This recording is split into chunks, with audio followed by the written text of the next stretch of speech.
Tribes in Maine now have more rights to prosecute certain crimes that occur on tribal lands. That includes recognizing the inclusive jurisdiction of the tribal courts of the Wabanaki Nations over Class C, D, and E crimes committed by adults on tribal land.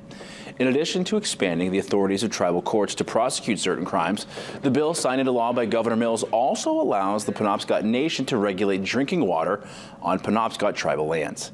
The bill includes many elements that were identified by a task force assembled to look at changes to the Maine Indian Claims Settlement Implementing Act.